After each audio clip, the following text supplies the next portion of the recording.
सुप्रभातम। आप सभी छात्र छात्राएं स्वस्थ और सकुशल होंगे, इस आशा के साथ मैं जय किशोर आज आपके बीच नेताजी का चश्मा पाठ के समीक्षा के क्रम में भाषा शैली और उद्देश्य के साथ उपस्थित हूँ। यही पशु प्रवृत्ति है कि आप ही चरे, वही मनुष्य है जो मनुष्य के लिए मरे। साहित्यकार सृष्टा होता है, वह जैसा देश और समाज बनाना चाहता है वैसा ही बना देता है। कहा भी गया है, जहाँ न जाए रवि वहाँ जाए कवि। लेखक स्वयं प्रकाश जी भारत को एक विराट रूप देने हेतु इस कहानी की रचना किए हैं।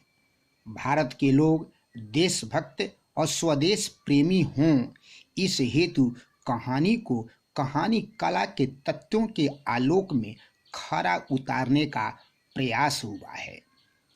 देश प्रेम और देशभक्ति से ओतप्रोत इस कहानी की भाषा शैली अत्यंत रोचक है। संवाद शैली में लेखक की भाषा खड़ी बोली हिंदी है। इसमें हिंदी, देशज, संस्कृत एवं विदेशज शब्दों का यथास्थान उचित एवं सटीक प्रयोग हुआ है। भाषा व्यंग प्रधान एवं व्यंजना से सुंदर बन गई है। सभी पात्र अपनी बातों को रखने में सिद्धहस्त हैं। शब्दों का चयन समय एवं परिस्थितियों के अनुसार हुआ है। उदाहरण के तौर पर कुछ शब्दों एवं वाक्यों को देखा जा सकता है, जैसे हिंदी शब्द वाह, पटक, पत्थर, मर इत्यादि। संस्कृत शब्द क्षमा, शासनावधि, प्रशासनिक, प्रतिमा।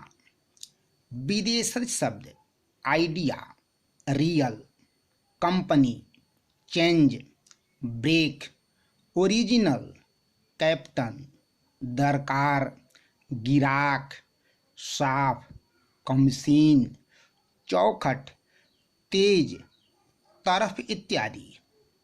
अगर हम वाक्य को देखना चाहें तो यह देखिए, वाह भाई, यह आइडिया भी ठीक है, मूर्ति पत्थर की लेकिन चश्मा रियल।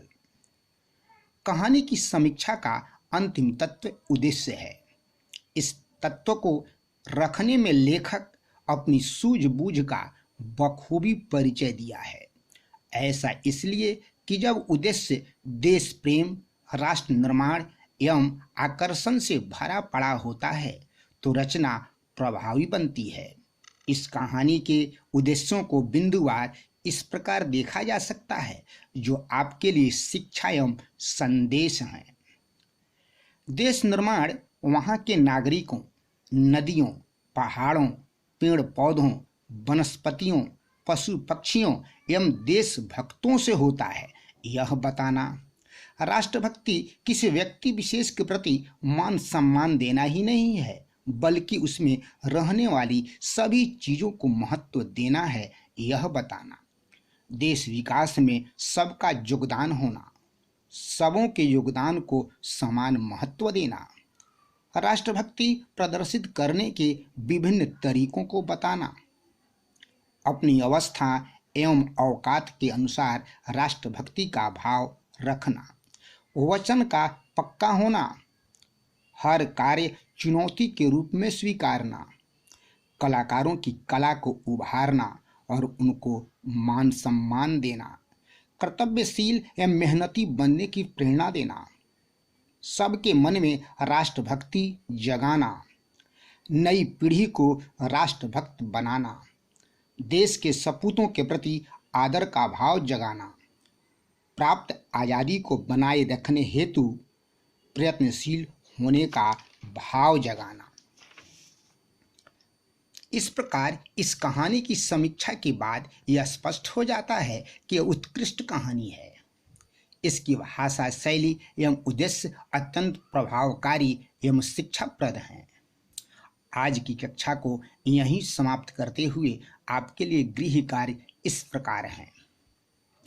कहानी से आपको कौन सी सीखें यानी शिक्षाएं मिलती हैं? राष्ट्रभक्त से आप क्या समझते हैं? देश का निर्माण कैसे होता है? इस कहानी के 5 मुख्य उद्देश्यों को लिखिए। पाठ से उन प्रसंगों को चुनिए जो आपके दिल को बहुत प्रभावित किए हैं, यानी आपके दिल को छू गए हैं। जय हिंद।